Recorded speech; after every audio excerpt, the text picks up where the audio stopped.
This year, we are celebrating the 25th anniversary of the Gloria Barron Prize for Young Heroes. And as part of that celebration, we are inaugurating a very special series of conversations with former winners, then and now. And we're going to lead off with two stellar winners, Ashley Carter and Gitanjali Rao, who will share with you their thoughts about making a difference, about leadership, and about having a really good time along the way. Enjoy. Hi, Gitanjali. My name is Ashley Carter, and I won the Gloria Barron Prize for Young Heroes all of the way back in 2001 now, in its very first year.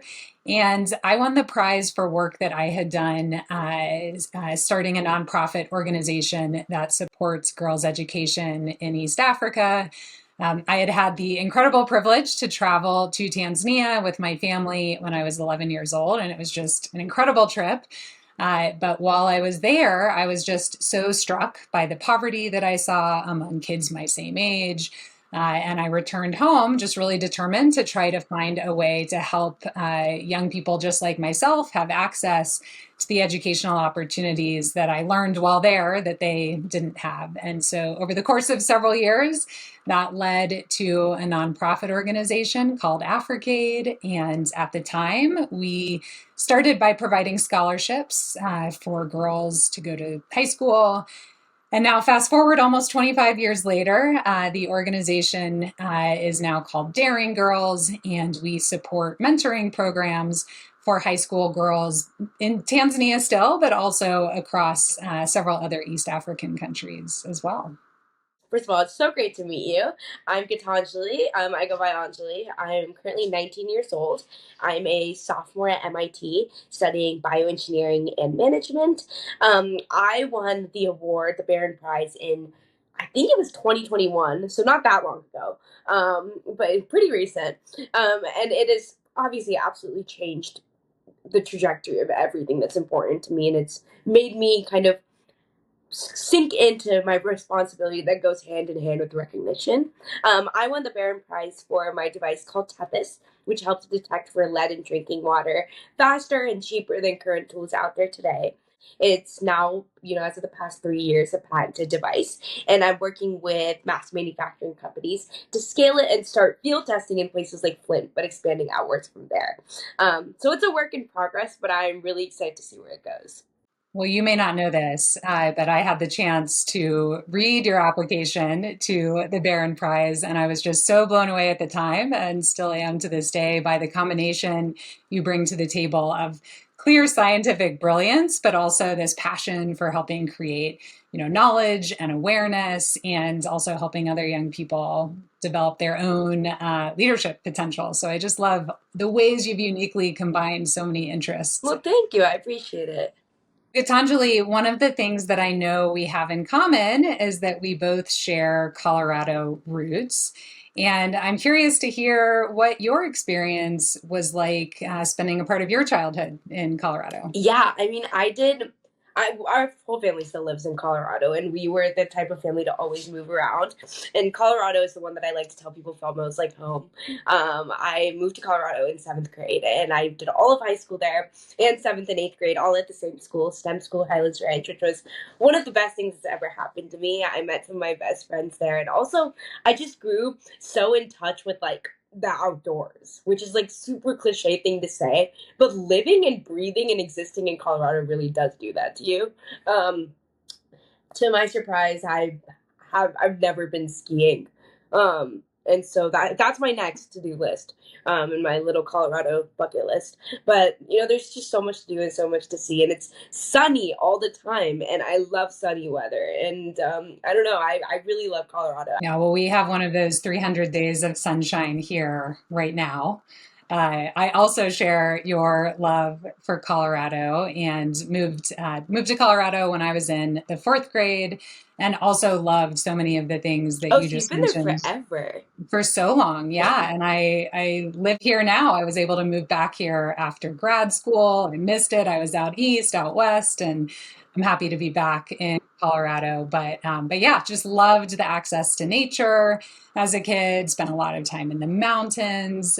So all of that stuff that people believe is amazing about Colorado, I think is very true.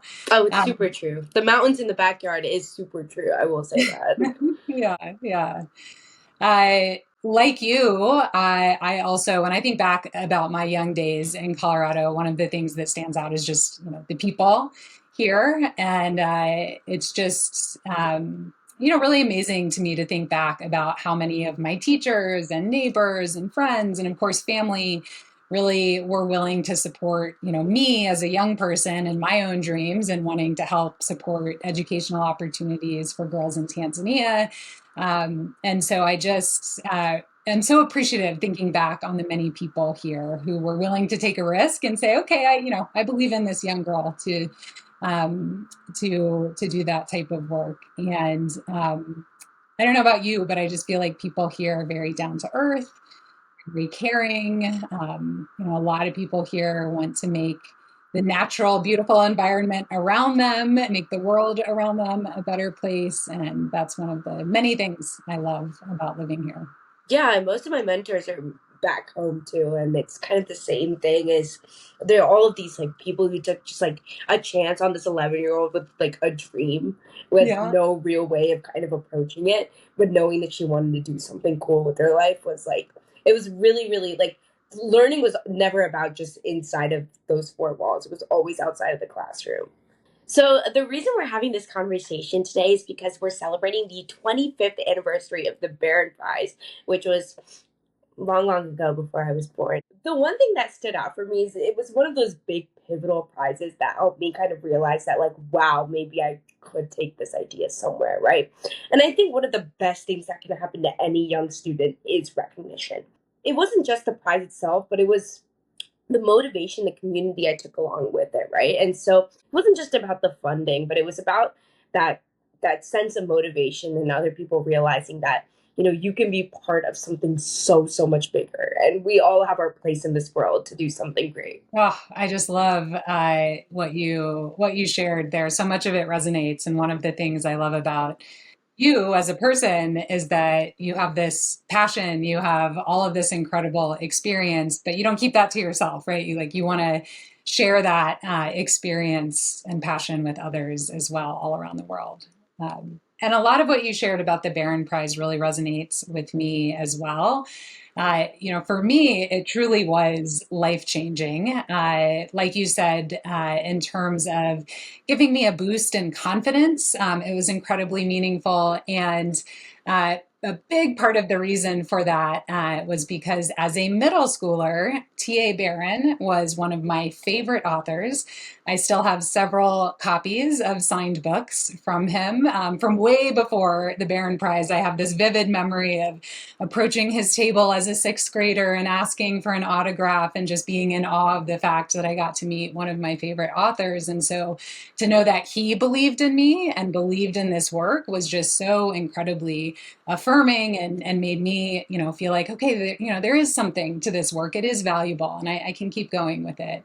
So that was a big part of the experience for me. At the same time, I think the prize really helped to put my organization on the map at that time. I mean, we were pretty small, an organization mostly supported by friends and family. And because of some of the news coverage that came out of the prize, suddenly people started to become more aware of our work, and we moved from that small organization to one with deeper roots in Colorado here with a lot more people aware of our work. So, it's truly not an understatement to say that the Barron Prize not only changed my life, but helped really transform the trajectory of the work as well. And I think I've mentioned this, but I actually continue to serve as a judge for the Barron Prize today. And it's just such an honor to be able to give back to the prize in that way, given, how much this group of people has meant to me and done for me in my own life. And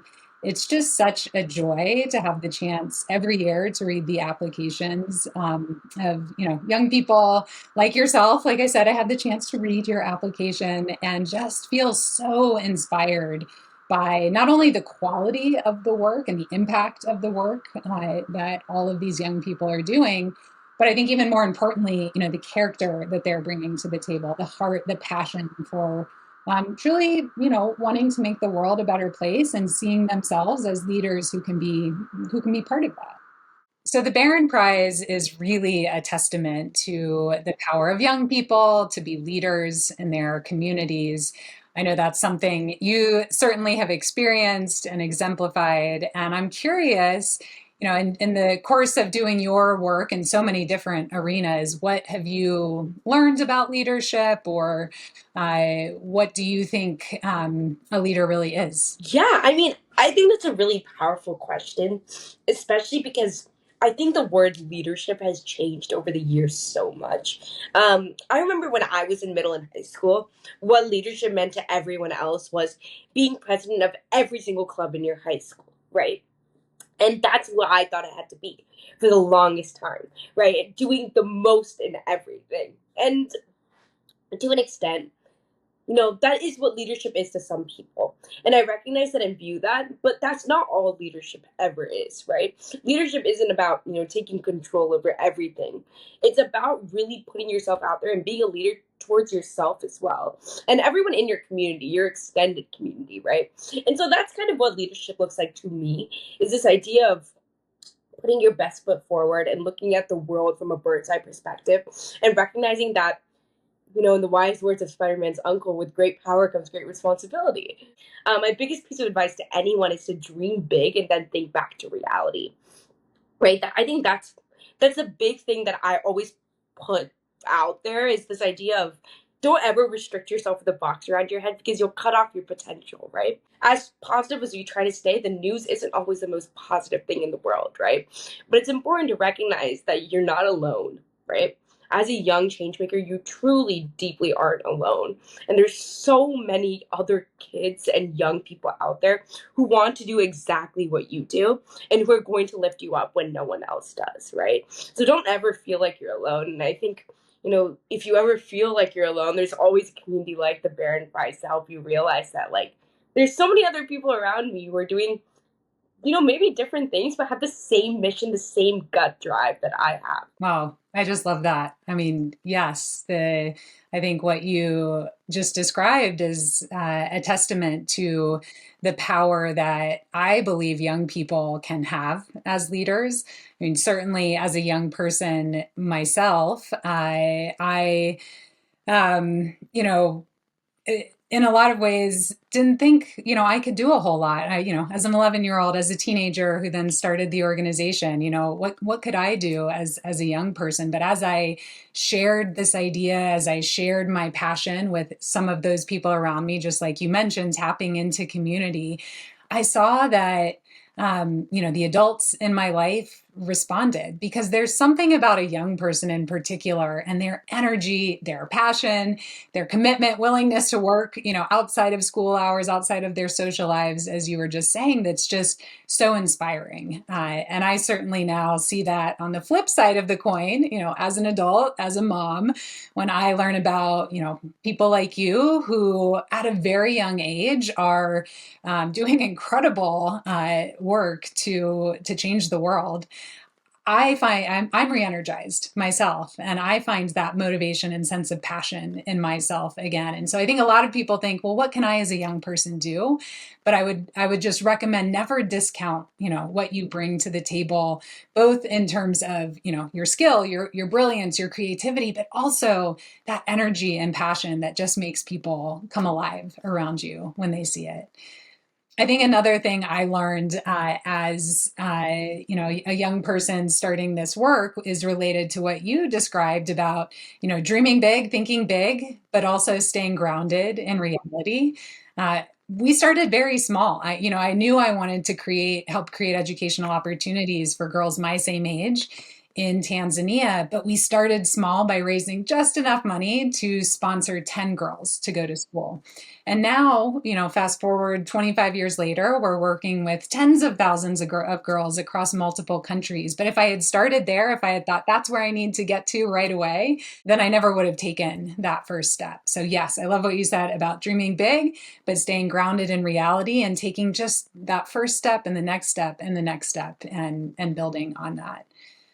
I think the last thing I'll say on the topic of leadership is just that it's so special now having two daughters myself. And just thinking about the inspiration that people like you provide to them as young girls. I had the chance to take them to Tanzania this past summer. It was the first time they had been, and it was such a joy to introduce them to friends and colleagues and students there. And they were just so inspired by, the women there who are facing so many challenges, but are showing so much resilience and creativity in the face of those challenges. And I've also had the chance to share stories with them about Barron Prize winners, like you. And I'm just really hoping that all of this taken together helps them understand, even as young girls, that they have the potential to make the world a better place, whether that's starting small, whether that's dreaming big, but tapping into that passion and sense of belief that, they do have both that responsibility and that opportunity to do good in the world.